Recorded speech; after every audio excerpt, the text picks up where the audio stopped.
Good morning, everybody. Welcome to the Income Stream Day 76. It is so fantastic to see you here today. Today, we're just going to do a general Q&A, whatever questions you might have, whatever it is that you're curious about that I can help you with and support you with. I'd love for you to ask in the comment section here on the live stream. If you're watching the replay, I'll leave the chat up so you can watch and follow along. Thank you so much. Welcome in. Let's have some fun. Appreciate you being here. This is the income stream to help you achieve your dream, all while we keep it clean. This is the income stream. It's the kind of show where you can come and go, but then you leave inspired with no fee required. The income stream with Flynn. Awesome. Thank you so much for joining me today. I appreciate you. We are going to just do a general Q&A like I said. I'm starting a half hour earlier than normal today because it is Wednesday. And for the last few months, I haven't started earlier on Wednesday. And I've been feeling like I haven't been able to contribute to the mastermind group that I'm a part of, that I've been going into a half hour later than I should be. And so I want to make sure I provide value there because that's really important to me. So thank you for allowing me to start a little bit earlier today. And that's just going to happen every Wednesday, 7:30 a.m. Pacific, 10:30 a.m. Eastern, just on Wednesdays alone. At least for the next few weeks. So thank you so much for that.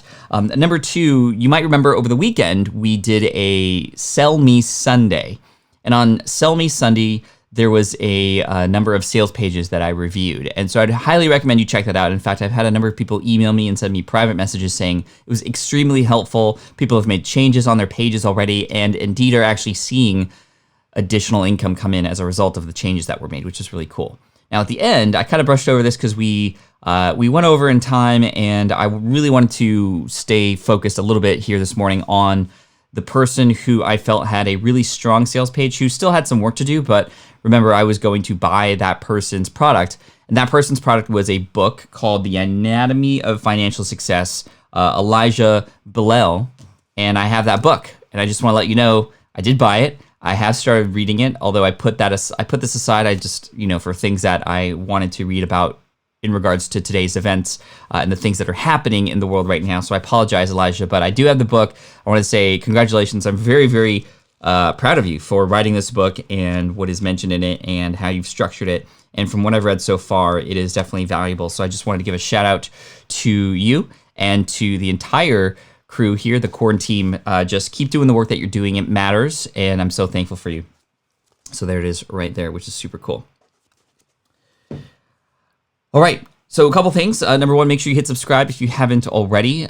We do this daily, 8 a.m. Pacific, 11 a.m. Eastern, although today is just a half hour early, and thank you for that. And let me just discuss a little bit before we get into questions. And again, if you have a question, type in question in the chat in all caps, question, colon, and then your question. And that way I can make sure I can find them in the chat, because definitely it can be very difficult as the chat continues to progress here.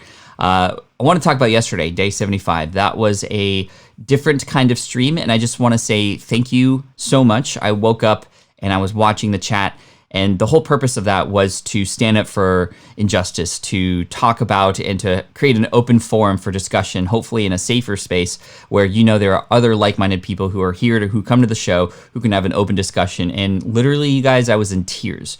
I was watching the chat. I was seeing learning happen. I was seeing growth. I was seeing empathy. I was seeing curiosity. And this is exactly what we need today. And we need to not just stay silent. And I think a lot of people, including myself, had stayed silent because we just don't understand. We don't necessarily know what to say. And I'm now understanding. I'm now feeling empathy. It's almost like, I don't know, this is a sort of a nerdy analogy, but if you've ever watched Guardians of the Galaxy, there is a woman/creature on the show. Her name is Mantis. She has the two sort of antennae that are sticking out of her head, and she has a superpower. And her superpower is what I feel would be the best superpower for any business owner. And that would be to, essentially, when you touch a person, she feels what that person feels. She was actually featured in Guardians of the Galaxy 2 to help somebody understand, like to help a person sleep and help a person. Anyway, I could go all day with Marvel, and we watched all the Marvel movies, and Guardians of the Galaxy is just super hilarious and super fun. Anyway, she has this superpower, and this is the kind of superpower we all have the capability to do. to begin to understand and be curious and to feel what other people are feeling. And I had once been a victim of racial profiling and prejudice and racism. But that was a moment in time that I could control, a little micro moment. My wife and I, we've been having conversations, sharing about how we've been feeling about certain moments because of our browner colored skin and how that affected us. And those are just little micro moments in time that we can position ourselves and control with our, it just really opened up the fact that we have no idea of what it's like. And after tearful conversations with a lot of my Black brothers and sisters recently, I've begun to realize just how much we need to help.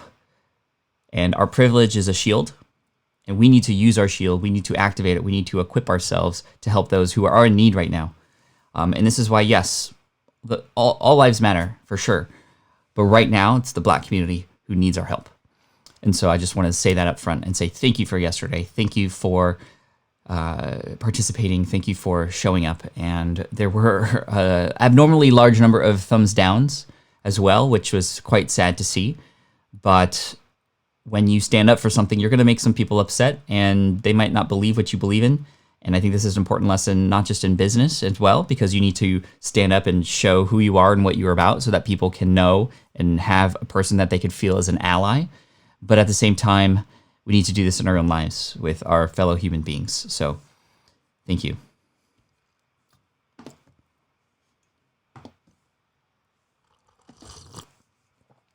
Cool. Okay, let's get to the question today. Thank you so much. Just Samson says, why does Pat Flynn not like lobster? Asking for some friends. Sure, yeah. I think I've just had an aversion to seafood. And yes, these are all types of questions. I love how we went from that really heavy topic to like, why does Pat not like lobster? I grew up in a household where seafood was very prominent. My mom, being Filipina, literally like deep frying sardines in the home. And I just had always had this aversion because I did not like the smell. It was, and there's this sauce called patis. It's a fish sauce that my mom put on like everything. And I thought it was like really nasty smelling. And to me it is. And so I've just connected seafood to yucky. And I know that's not okay, but in fact, I finally started even contemplating seafood in general. I'm still not a big fan of shellfish, but seafood in general is just something I stayed away from. And it wasn't until I started dating my now wife, April, and one of her favorite foods being sushi, she said, if you don't eat seafood, if you don't like sushi, I don't know if we could date each other. And I was like, okay, I'm going to try it for you. And so I've started with the really sort of more tender and mild fish, and I've gotten into other things too. But anyway, this is just a really funny conversation. Thank you, K-Walk Comedy. I appreciate you. I had also received a very, very kind email from you yesterday, and I just want to say I hear you. I'm very thankful for you and grateful for you.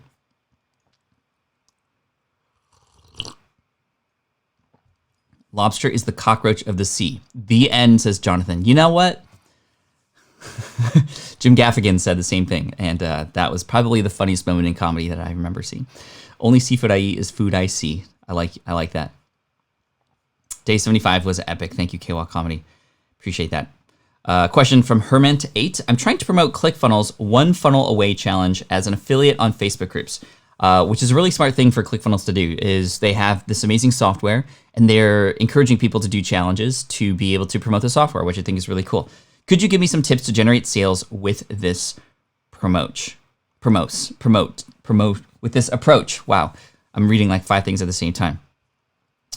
So the best thing to do is to open up about why this challenge, if this is indeed what it is we're trying to drive people to. And the challenge can do a great job of providing small, quick wins to people to help them understand that something that they thought was impossible is indeed possible, which can get them excited about moving forward into the next steps, which may be getting into ClickFunnels. I do something similar at 100emails.com. I have a challenge that I've personally put together myself. It wasn't put together by ConvertKit, but it works in a very similar way where people can come in and in 3 days, they get 3 emails from me. It's all email based, and it's a challenge to go from 0 to 100 emails in 72 hours. And I've seen just incredible and massive results as a result of that, not just in terms of revenue and income from my step 4 or day 4, which is now that you have these emails, now that you see this is possible, get into ConvertKit. But honestly, just people actually making movements where they've never made movements before. In my case, it's email. In your case, it would be getting leads. So I would say that whatever you can do to be an example, to show proof, to encourage, to bring your community together to participate in this challenge. And if you haven't yet gotten your own results, it's still okay, because you can have people participate in this challenge with you. And what I'd recommend is see what resources, what additional items and supplemental material you could provide that would differentiate your sort of community approach versus all the other people who are likely promoting the same challenge, so that people can be encouraged to go through you, to see results through you. And then you can take them a little bit further and into the next steps of getting into ClickFunnels, for example. Okay, let me scroll up here.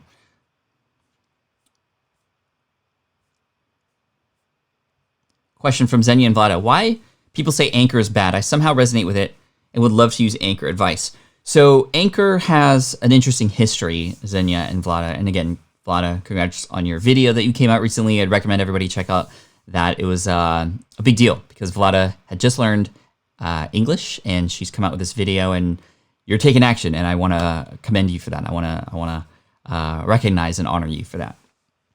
When it comes to Anchor, I remember when Anchor first came out. It came out to attempt to be the Twitter for audio, where literally you can just hit a button and record your own voice and hear other people's voices, and they could respond to you as well in their own voice. There were some troubles, and the interesting thing about that particular platform back then was, unlike Twitter, unlike other social media platforms, you can't easily scroll through audio. You have to listen to every piece, and not every piece you want to listen to. So they were struggling for growth. It was a big thing that Gary Vee was a big part of for a while, and a lot of influencers got on it because it was suspected to be the next big thing, and then it just wasn't. And they kind of went silent for a while, radio silent. And then they came back and said, we're going to focus on podcasting and provide a free platform for creators to create podcasts on.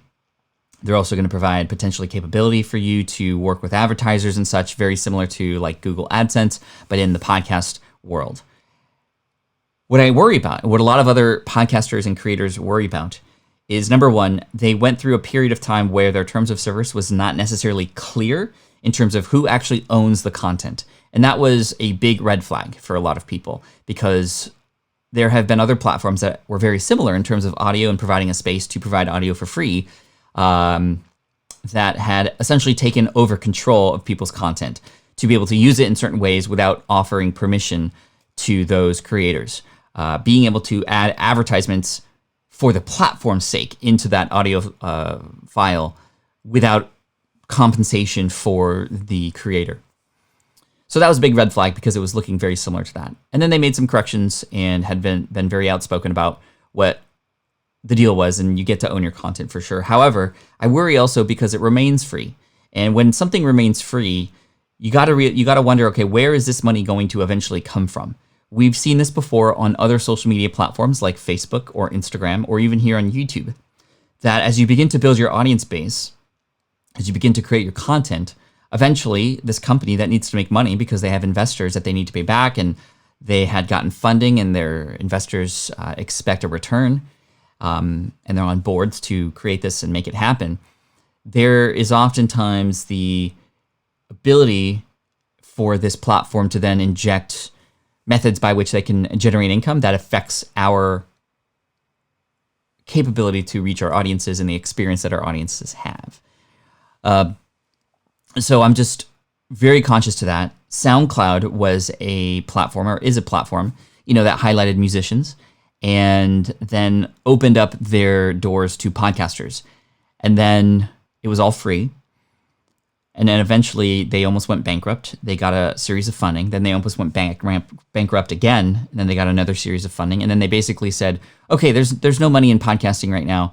Let's move back to music. And they kind of left all the podcasters who were hanging out on the podcasting platform on SoundCloud out to dry. And so I worry about that. And then finally, when you get on free platforms, oftentimes you don't treat it seriously because there's no skin in the game. And for podcasting, especially for podcasting, there needs to be some sort of commitment. And in my opinion, when people pay even just a small dollar amount for something like Buzzsprout, which is the recommended service that I recommend for podcast hosting. That little bit of skin in the game goes such a long way. And on Anchor, I once heard that about, of all the shows on there, I think it's 92% of the shows from the last statistic that I heard were not continuing their show. In fact, there's a lot of podcasts on Anchor. Most of them don't publish regularly because they aren't incentivized to do so. So I hope that that makes sense, Xenia and Vlada. And that's just my take. I am also a big supporter of Buzzsprout and their commitment to really focusing on the creator and the individual behind that voice. Rob says, I'm running a virtual entrepreneurship summer camp for teens starting in June. Like it. I love it. Bruh. I love that so much. What do you think is the most important lesson entrepreneurship teaches us? Oh gosh, I could go on for days. I am with you, Rob. I want to do something similar, but for younger kids, not just in my own communities, which is starting already, but worldwide, right? I'd love to create a movement behind that for sure. So I love that. In terms of the most important lessons, which I'm appreciative that you're asking me this, after 12 years of being a business owner, I found that there are a number of really important characteristics that can come out of entrepreneurship that can help you for life, whether you become an entrepreneur or not. And some of those things are, number one, empathy, learning how to empathize, learning how to problem solve for the sake of helping another person, and the ability to become a better listener, the ability to have better conversations, the ability for you to begin to understand what a person's going through so that you can better help them. And it's interesting because a lot of these tones of what is happening right now and Black Lives Matter are happening because people are finally listening and people are finally stepping up and understanding and this empathy. And it's taken so long to get here. And I think that if you can use your business sort of, if you can use this understanding that it's all about serving other people, it's going to help you in life in general. So that's number one. Number two, it's the idea that failure is a part of the process to essentially get your reps of failures in so that you can grow a stronger muscle when it comes to the failures that you're going to experience. The bigger and bigger you get to grow, you grow your business, right? So for those of you who understand how the body works, when you do reps and you lift weights, for example, what you're essentially doing is you're tearing muscle. And then as it rebuilds, as you continue to go, you get stronger.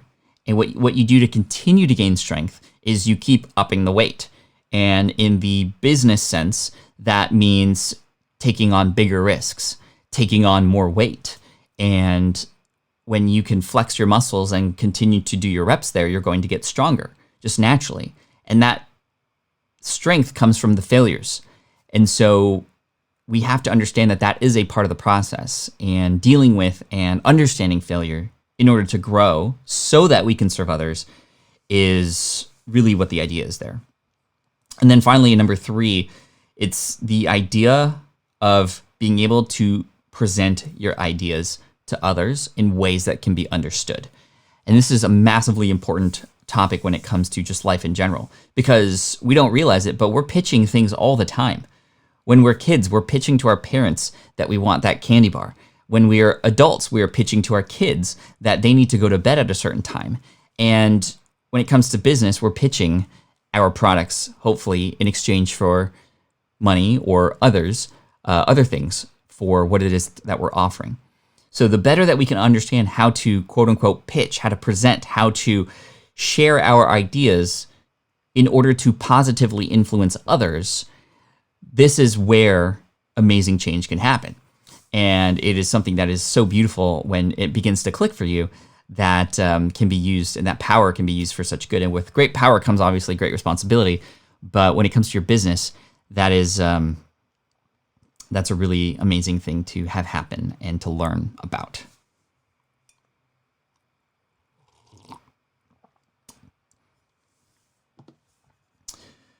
Cool. Hopefully that helps.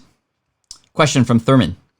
What moment was it for you that said, I have to stand up and say something? I asked because I kind of shocked and super appreciative that you did, but curious. Thank you, Thurman. So this is in regards to Black Lives Matter and everything that's happening right now. And essentially, what was the moment that made it click for you? And honestly, it was a moment, and it was just an individual who reached out to me asking why I was silent about it. And it made me wonder why I was silent about it. And it made me realize that my silence was a result of not understanding. Because I did want to say something, and a lot of it was because other people were saying something too, and that's not cool. I realize in retrospect that these kinds of conversations should have been happening all along. But the idea that my silence affected this person who is not even Black made me question, well, why haven't I spoken up yet? Because I know I believe in this, but why was I silent? And I have a responsibility having a platform. So I wasn't just going to leave her hanging, because that would be the ultimate silence. She's asking me, why are you silent about this? To be silent to her in asking that question would just add to the problem. And I didn't want to be a part of the problem. I want to be a part of the solution. And because I realized that I was tiptoeing, that I was very much trying to be careful about every single word I was going to say, it made me realize that that's essentially just code for I don't understand. And so what I started to do was begin to try and understand, to do what I do in business when I want to help and serve others, and that is to be genuinely curious. And I started to have conversations with a lot of my Black brothers and sisters, a lot of the Black members of the SPI community, a lot of my Black friends, and I started to really fully understand. And once I started listening and paying attention and empathizing, I've just gotten so much fuel to help and to stand up and to do what I can and to be here on this platform and to not be silent anymore. I typically do not discuss politics or race or religion or anything like that could potentially cause controversy. But I've eventually realized that this is much more than just about my reputation online or potentially upsetting a few subscribers. It's about what matters. It's about the human race. It's about fighting and standing up for those who need the help right now.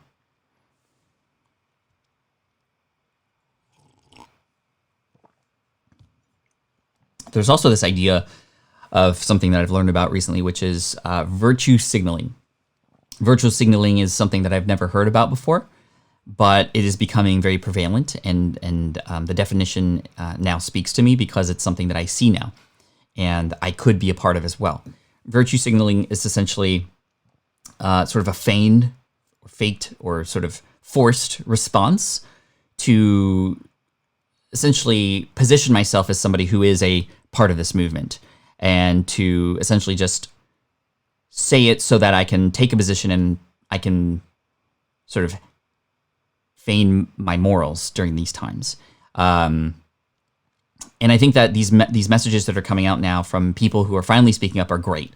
However, we often see this with companies who say, we believe in this and this is what we stand for, but then nothing changes. And that's what makes it a virtue signal. The idea of just saying it to please people, and then you're kind of done. What's going to be the difference here is, are you just a one and done post? Am I just going to be posting about this? Was my day 75 of the income stream just the only time I'm going to mention this? Obviously not. It's the follow through that matters. And that's what converts something from a virtue signal to actually having morals and doing something about it.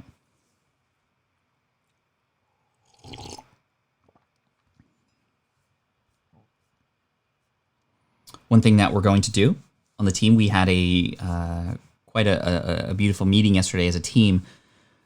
We've realized that there are a lot of things that we could do as a platform to help and support the Black community, especially of entrepreneurs.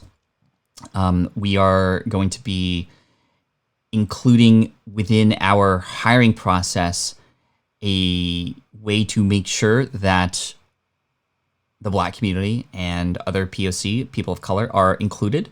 We're very much a mostly white team, and we've just had to realize that and do something about it. The other thing that I've learned is this idea of diversity versus inclusion and belonging.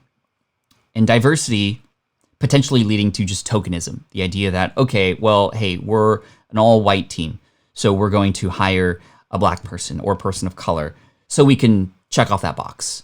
But that's not doing anybody any service, because just having that person on the team alone is not the answer to the problem. It is a step in the right direction. However, it doesn't necessarily solve the problem. What needs to happen is belonging and inclusion.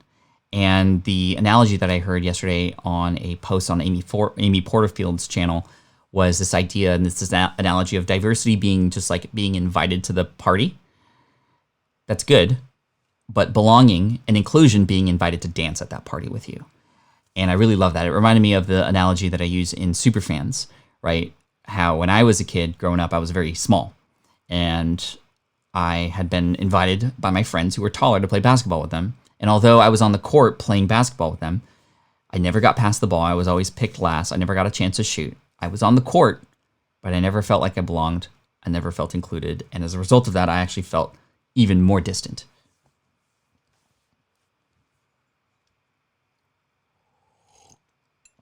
Shelly's asking, where do we find that challenge? 100emails.com.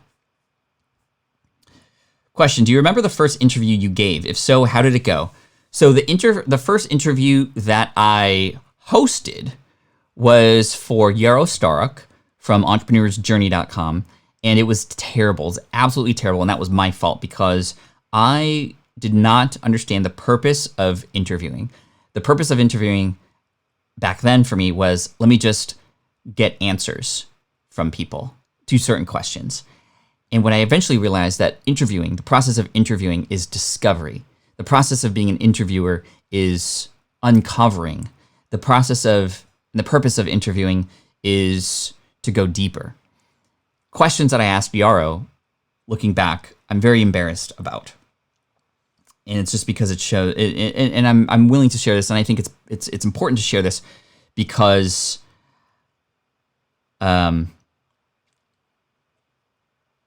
we can learn from each other's mistakes. So I had asked questions like, what's your favorite color? What's your favorite food? And it was just terrible. And eventually and that interview was lost in a hard drive fail. And my hard drive did indeed fail. A lot of people go, wow, that was very convenient that happened, but it did fail and I lost that interview. But I think that I'm somewhat thankful that happened because that interview was so poor. I eventually came back on to have him on the show, and I've interviewed him as well, and it worked out really, really well once I finally started studying interviewing.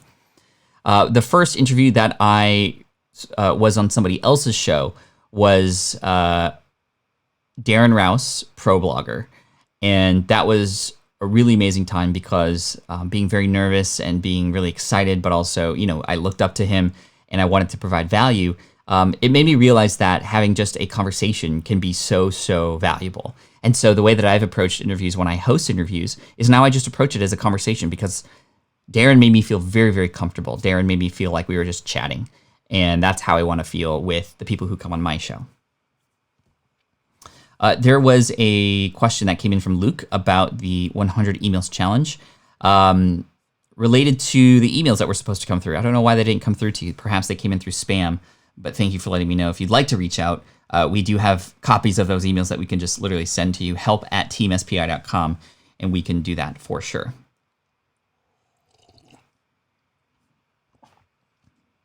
All right. Question from Kay. Can I use a self-made script for every podcast that I will do? I just want to deliver it properly, and I'm worried about the stability of my voice. I can completely relate to you, Kay, because when I first started podcasting, I really struggled. I wanted to make sure every word was perfect, and I really wanted to not fumble my words, and I found that I was fumbling my words quite a bit. I, in fact, for the first 10 episodes of the SPI podcast that were solo shows, that were just me, scripted out every single word. And it was an absolute waste of time. Just to tell you, there are a lot of pros that can come to that. It'll help you understand that. Ahmed, thank you so much. I appreciate you for the super chat. Thank you. There are a lot of pros that can come with that, right? It helps you so that you can understand where there might be holes, so that you can copy edit it and you can get it perfect. However, if you're an entrepreneur and you understand perfectionism, those two things don't go together. When you script out your entire podcast, you're doing a few things that aren't helping you. Number one, you're not allowing for true, real conversation to happen. Like I said, conversation being the important key word. When you move from script to heart and soul and belief and experience and story, what is heard on the other end becomes so much more powerful. It's the idea of reading a script and just regurgitating words versus hearing a person actually speak from their heart and their experience. It just is so much more relevant. It's so much more real. It's so much more believable. Number two, it's very difficult to read something and have it sound like it's a conversation. It will come across as almost premeditative. It will come across perhaps even a little bit sort of forced and structured. And it's going to be harder to connect with you as a result. And number three, it takes so much time. It takes absolutely so much time to script out something. Like it'll take you hours versus if you just believe in yourself, you trust yourself, you have a detailed outline, right? You know the path that you want to take people through in your podcast episode or your videos with the transformation in mind and backtracking, reverse engineering that show for what the steps will be, what the stories you're going to tell, what the case studies. Write down the story that you want to tell and give it a name. Like, oh, when my son wanted the iPad in the car. And that's a certain story that I've told on stage before. And that's something that when I see, I can be triggered to, okay, let me look at the camera or let me turn on the microphone and just tell this story like I'm telling a friend.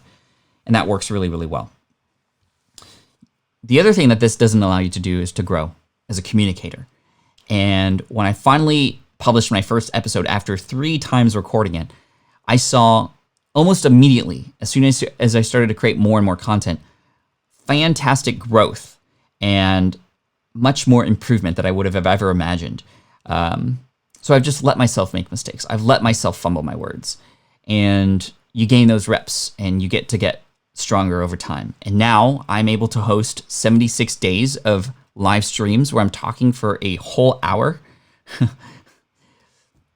know yesterday was a little bit different, but hopefully my silence said a lot too.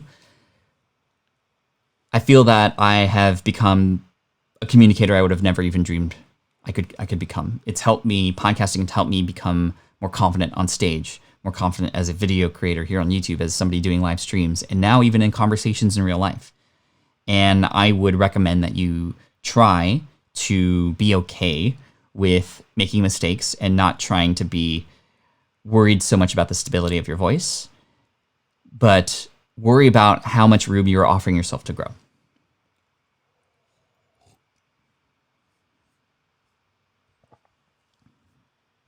Thank you for the comments, Don. No worries about that. No worries whatsoever. Let's see. Question from Greg here. Just got my new Samsung Q2U. Awesome. But I have to turn my input level up to 90% and I speak within 2 inches to get a decent sound level. Is that normal? 2 inches? Yes, absolutely. In fact, I would recommend that you are almost kissing the microphone, Greg. When I speak on the high PR40 here, I am this close. And this is about 3/4 of an inch. This is not the Samsung Q2U. This is an ATR 2100. But when I speak on this microphone, I'm literally right next to it. This is absolutely normal.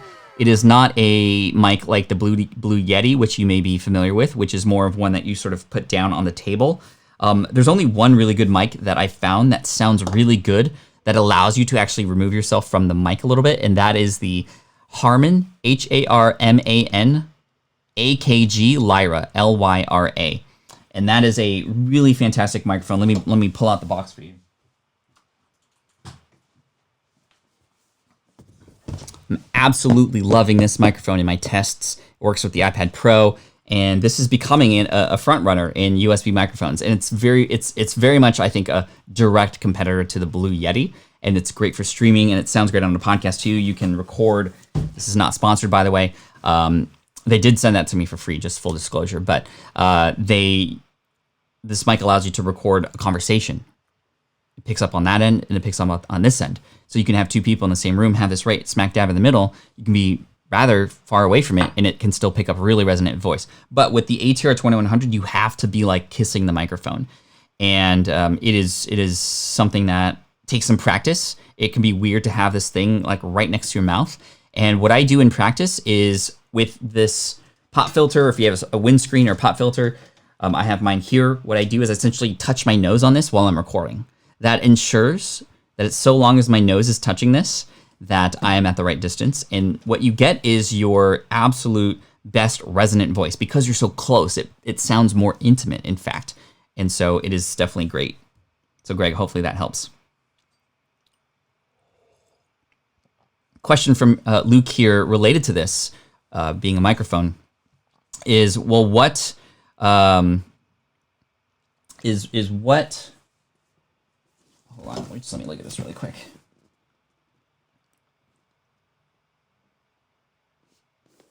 Yeah, this is a dynamic microphone, by the way. The best microphone for recording courses is the one that I'm using right now. In my opinion, it's a shotgun mic. I don't know if you could see this, but it's popping up right here. And I have it just off a camera, and this is what you're listening to right now. That allows me to not even have any wires on me or anything. It does require a little bit more equipment because that plugs into a box like a Rodecaster Pro or a Scarlett 2i2 through an XLR. And there's also a big boom arm that you can't see here. And that is essentially a giant arm that's holding this, much like when you watch sitcom shows, filmed behind the scenes, or somebody's carrying that big boom arm. I have a stand for that. It does take up a lot of room, but it allows me to have really good voicing and not have to worry about anything brushing up against anything. That's the worry about those lavalier mics. If you don't pin it on correctly, and it also is something you could see, but if you don't pin it on correctly, sometimes you can hear the in your audio, and you can't get out of that. Question from Terrell here, and first of all, Ahmed, thank you for the super chat regarding inclusiveness. Thanks for including me in your life and helping me to let go at the same time. You'll know what I mean. I do, Ahmed. Thank you so much. I definitely recommend you check out Ahmed's channel, especially if you happen to know anybody who has hard of hearing and is deaf.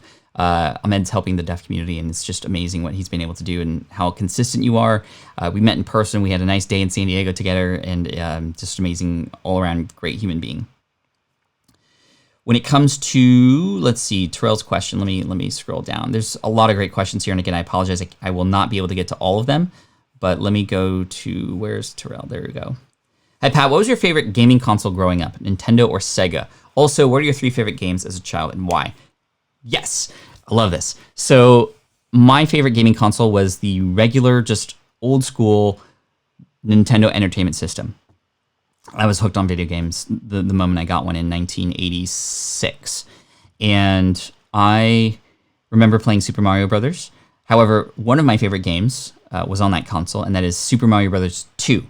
There's a really interesting story about why that looks so different than all the other Mario Brothers. In fact, there was a different version of Super Mario Brothers 2 that looked so similar to Super Mario Brothers 1. It was just extremely harder. There were people who, and it came out in Japan first, and it just was not being very well received in the US for those who were testing it because it was so similar, but that much harder.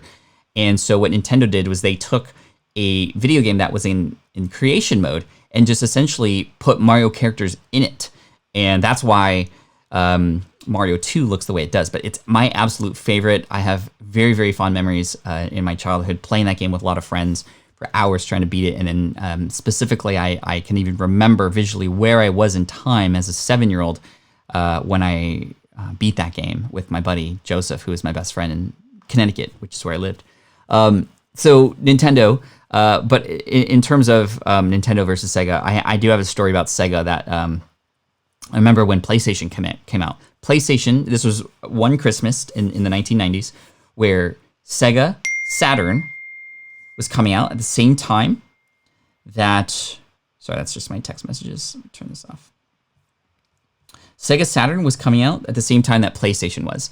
And I asked my father for a PlayStation. This was a coordinated effort with my friends because we were all going to. This was these were the first consoles to use compact discs for gaming. So a lot better graphics, a lot more information, a lot more stories to be told in these video games now as a result. And it was a coordinated effort between my friends and I to all get the PlayStation so that we could each buy different games and share them with each other, right? Team Sega Dreamcast says, "Hey Archer, that's so funny." Well, Christmas came around. I see this giant box under the tree. I'm so excited to get my PlayStation. I open it, and it's a Sega Saturn. So I was devastated. And this is like first world problems, absolutely. But I was definitely ostracized as a result of this because nobody wanted to come over to my house because I didn't have a PlayStation. And they wouldn't even let me play because I didn't have PlayStation games to share with other people. I had Sega Saturn. And it just was not something that, I tried to really enjoy it, and the games on PlayStation were just so much better. Thank you, Greg, for the super chat to your question. I appreciate that. So yeah, anyway, 2 other games that I really enjoyed. Number 2, Legend of Zelda, Ocarina of Time on the Nintendo 64. And then I'm really enjoying Fortnite right now. In fact, with playing with both my son and daughter, I've found that there are really great learning moments in that game, and we've had a lot of fun together with that. So I play with them so that I can understand their language, and I've become really fond of the game and getting pretty good at it, in fact. Another game that my son is into right now is called Terraria, and I'm learning about that game so we can play together, and I can find learning moments within that as well. Thank you, Terrell, for that question. That was a lot of fun to answer. Khaled says, when and why did the personal development industry get filled with so many coaches and consultants who overpromise but underdeliver? It seems as if everyone's teaching strategies but nothing more. This is a really interesting question, and I think we each obviously all have our own opinion about this, and this is just my own opinion. So I don't know necessarily the right answer. I'm sure that if people were to study this industry, there could be some very, very interesting patterns and statistics and analytics that could help sort of infer why this is happening. But number one, I think that as people like Tony Robbins and other people who are in the personal development space have sort of shown up, it's sort of empowered and encouraged other people to spread that message forward in their own special way. And with the idea of and the invention of the internet and being able to reach and teach other people, using one's own personal experiences to help others is something that has become very popular. And I think that's a good thing, right? To be there of service to others, using your own personal experiences to become a coach, to become somebody who can help serve others. However, it's very, very easy to default to overpromising and under-delivering. And I think there could be a number of reasons for that. A lot of people getting into industries because they're excited about it and then not quite understanding the ramifications and the consequences of that in terms of what is required to actually deliver value. That's number one. Number two, a lot of people are likely starting their career as a personal coach in a very selfish manner, right? I'm doing this for me. And in order to be a successful coach, you cannot do it for you. You have to do it for others. Number three, I think coaching is a skill that has to be learned.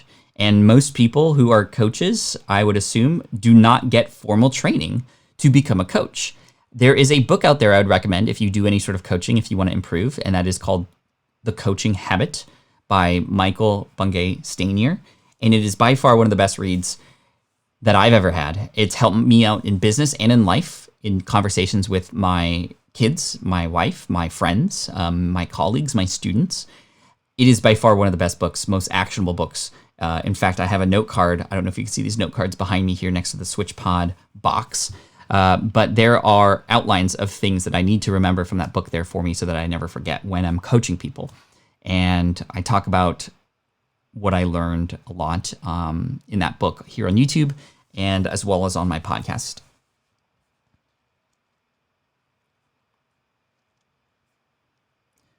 Question from Susan. Where can we find the best place for a list of open-ended questions to ask?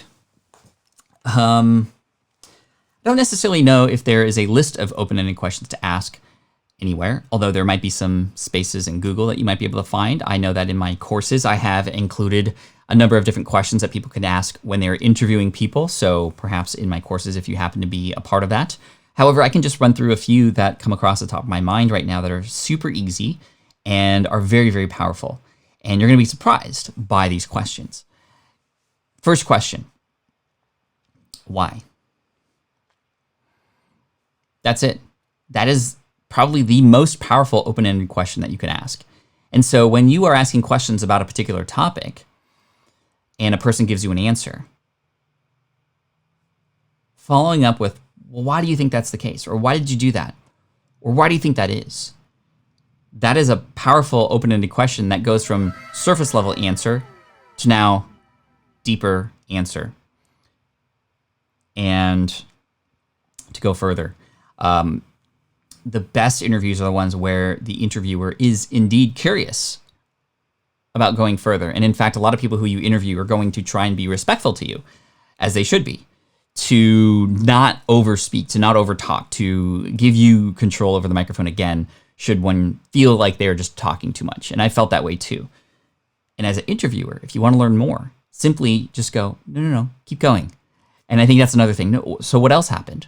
Or what happened next? Another great strategy is to find the stories within those who you are interviewing. And in order to pull out a story very simply, and this is, I want to give credit to where credit is due, Alex Bloomberg from the Startup Podcast, and Gimlet Media, he said that if you want to know and find somebody's story, simply set it up like, tell me about a time when blank. Tell me about a time when you've run a Facebook ad campaign and it didn't go as expected. And then your job is to just listen. Part of being an open-ended question is for you to be an open listener. It's a two-way conversation, but you got to let the person talk. And too often I see podcasters overstep or try to add in their own points, which is important to do, but oftentimes it can come across as overtaking. It can come across as, cool, thanks for that. Let me now take the spotlight. If you are talking more than the person you are interviewing, you're doing it wrong.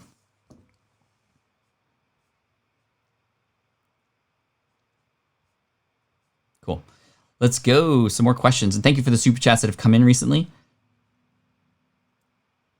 Luke says, what's the purpose of the box you mentioned you attached the mic to? So we were talking about the shotgun mic. This is a Rode NTG2. There is a Rode NTG3, which actually recently came out. But this microphone has an XLR connection. That is the sort of thicker cable with the three sort of prong thing. That's how scientific I am. The three prong cable thing that you then plug into. You can't plug that into your computer directly, right? You can't. You have to have this box, which essentially is a way for you to take that audio from your microphone, to have it insert itself into this box to give you control over the gain, the volume, and other effects perhaps.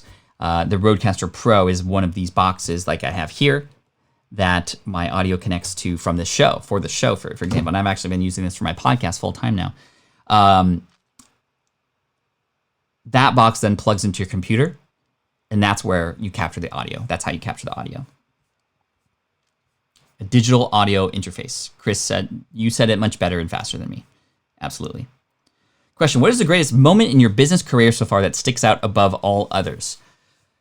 Thank you, Karma, for asking this question. I have so many moments that are very memorable.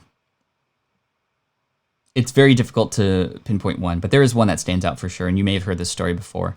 But in fact, it is the culmination and the result of a previous story that I've told. And I've told a story before of a person who, I had a podcast.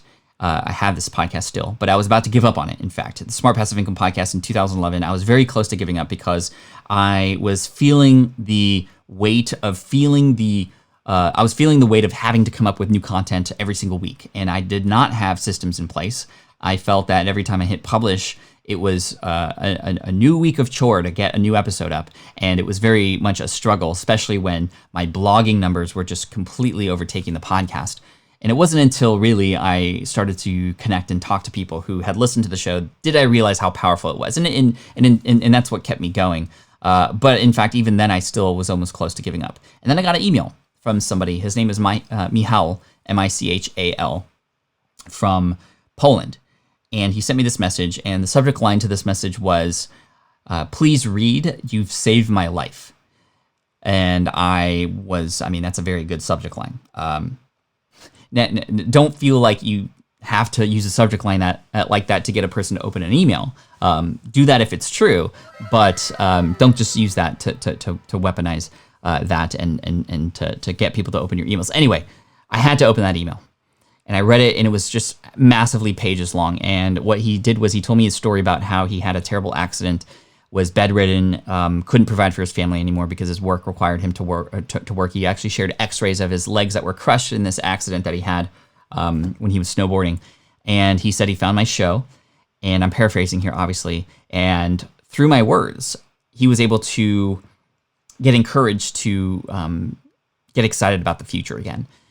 He set a goal for himself to run a marathon, a full marathon, a year later, 26.2 miles.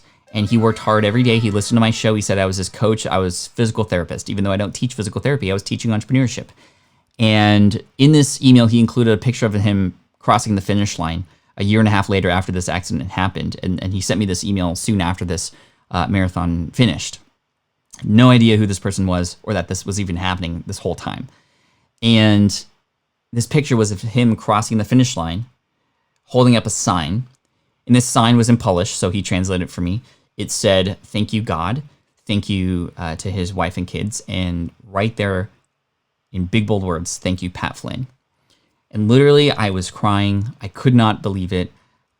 I was so thankful and grateful for that email because it made me realize that there's probably a lot of other Michals out there in the world who were listening to my show, who I had to show up for, who were likely never even going to message me. And the moment that I want to talk about came several years later in London, where Michal attended the same conference that I attended. He was an attendee at Chris Ducker's Upreneur conference, Upreneur Summit, which is a great summit, by the way. And if you happen to be in Europe, I would definitely recommend checking that out. Upreneur. And I finally got to meet him in person. And that exchange, that moment was just an incredible moment in my career and solidified the idea of long-term relationships and the idea of showing up for people and the idea of actual change in a person's life from the content that you create and showing up.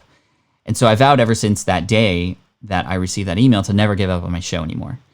And if ever I have an inkling of worry or just exhaustion or just, why am I doing this? Just remember Michal and remember all the other Michals that might be out there. I also remember this moment where I met him because he handed me the banner. In fact, hold on a sec.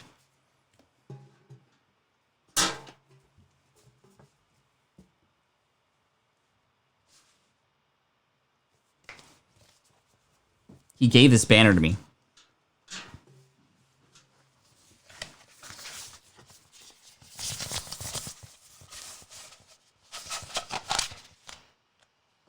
The same banner that he crossed the finish line after his 1.5-year-long journey to get there. And this was a gift from him to me, and it just was the most incredible gift in the world. My name is right there. What? So Luke here says, there it is, the power of getting one person, one result. I cherish this. So we got about 6 minutes left, y'all. Thank you for asking amazing questions. I, again, apologize that I cannot get to everybody. I think I want to close out the week with a very similar show. I know that we had positioned this week to be a little bit more about social media platforms, but I think that with all that's going on, I want to offer an open forum just for discussion about anything, because that's, I think, what we need right now. And so perhaps next week we'll get back into sort of more thematic days. This weekend we'll still do website reviews on Saturday and perhaps review sales pages on Sunday. I want to continue that tradition. I really love that. But for the rest of the week, I want to answer more questions for you, and I'm very much and absolutely encouraged and open to answering questions about what is happening in the world right now. I'm happy to answer questions about my childhood and career in gaming, like whatever it is that you want to ask about. I'm here for you. We have some super chats that came in, and I want to just honor those. Hey Archer, what's up, my man? Sega Dreamcast. I didn't have a Dreamcast, but I did play on it a few times. It was pretty amazing and very underrated. Greg says, thank you for the answer to my Q2U question. I appreciate you. Glad I was able to help you out there. Question, can you add super stickers? I can. I didn't know that that was a thing. So Tondalea is asking a question about who I'm donating to this month. And I wanted to ask you some questions about this because, and first of all, let me get through these other super chats really quick because I want to definitely thank them for that. And I'm just scrolling down here. Please like the page, good people, says Rap in Combat. Thank you, Ern. I appreciate you. Wow. Okay, so Remodel Media says, have you announced a charity of the month yet? BLM. I'm going to get to that in just a moment. Thank you so much. No, I have not announced anything yet in terms of these super chats, but they will be going somewhere. Let's see.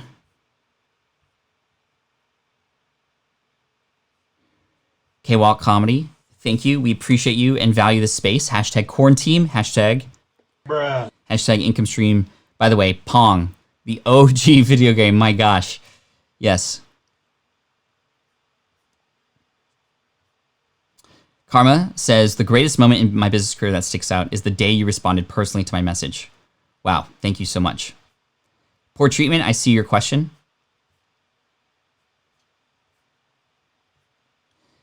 In all honesty, this show has helped me more than ever expected. Thank you, Cher. Thank you for that. All right. Cool.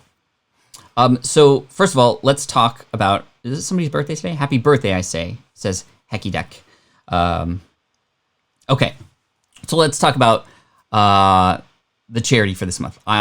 It is definitely going to be related to the events happening. I am very much overwhelmed in all of the different places that we could help. And I'm curious to know what you think in terms of who we should donate to this month. I was considering just asking you to donate to who you believe in and organizations that you believe in. Perhaps it's something local for you. Perhaps it's something more national. Whatever the case may be, I would encourage you to donate to organizations that are supporting those who are speaking up and are related to what is happening in the world today. I would rather you spend your money there to donate versus spending it here on the show. That's what I would encourage you to do. So I was considering just turning Super Chats off for this month to encourage you to do that. However, I think that I do realize that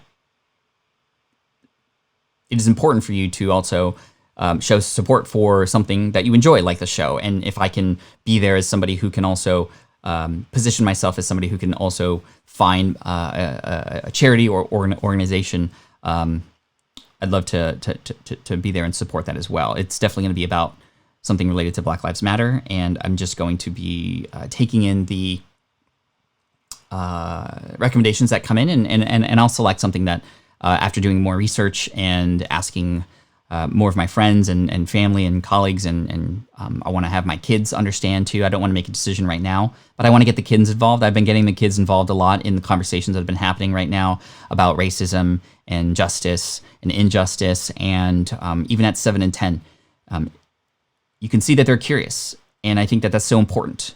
If only these types of things were spoken to us when we were this young, could we potentially better understand how to handle them, how to have more empathy, how to speak up, how to better position ourselves to help. And I think that's important. So I'd love to take this information, and thank you for your suggestions. And I'll share tomorrow what we've selected. And, obviously, like I said, please donate to causes that you believe in for sure. Thank you. So there was a question that came in. April here actually, in fact, is asking something really amazing. Pat, how can we help to serve you in this movement you've created in this space since the quarantine started? That's a fantastic question, April. I would ask you to be creative in ways that we could help share this, not for the purpose of growing my platform, but for the purpose of amplifying this message. And if you feel that you enjoy the space here and the perhaps safety that you might feel here, the allies that you are here with, then I would encourage you to potentially invite others to come in and be a part of the conversation, to also take these messages that are being shared here and have open conversations with people who you feel you should have conversations with too. Karma says, I donate a ton already on my own, but do not turn Super Chats off. I hear you. Thank you so much. Apple's matching 200. I give a friend a donation. That's awesome. Thank you, Hey Archer, for letting me know about that. That's really cool. You have nice to listening replying, says Hecky Deck. Cool. So Poor Treatment was asking, hey, how can you justify the price of your course? And I think this is a fantastic lesson. And let me finish off here because I have to get to another call. But I think that charging for something, you have to realize that that you can give people even more back. And there's a lot of discussion around this. In fact, we can continue this discussion tomorrow. I apologize, I don't have a ton of time to answer this question right now for you, but I do want to address it, not avoid it. Number one, I'm not taking anything away from those who I've been offering value to for free. You can in fact find a lot of this knowledge from me for free on YouTube and in other places. The packaging of this material and the deeper information, the strategic hand-holding across the way is something that actually requires me to ask for a payment in order to best serve you. And it's for those who have the money to be able to invest. And yes, we've given away to those who are in need scholarships to this course, and that's very much on a private level. We have been able to help people out who are indeed needing that help. But we also know that the value that is provided in the course can pay you back way more over in terms of not just money that you could potentially make from your show, but the time that you save in learning how to do it correctly and how to do it right. It also allows for you to have skin in the game, to invest in yourself, and in turn then grow your business and your brand at the same time too. It also allows for me to offer more of my time and accountability to you. In fact, something that you get with my courses that you don't get anywhere else is you get direct access to me every week for 2 hours. I charge over $1,000 an hour for my time, but I offer this for free as a part of the package because this is something that's so important. And that is something that I know in and of itself would be something that is worth the price of admission alone. In fact, a number of my students have told me so. And we've dedicated a lot of time and team effort. In fact, I have a team of 6 people, all full-time, who I pay, who care so much about your success that it is essentially compensation for that as well. It is an experience to go through the courses.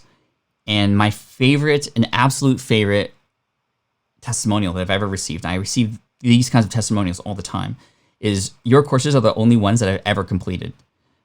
And I love that because we work really hard. We focus on your journey through that course and understanding where everybody's getting held up and how we can help you through that as well.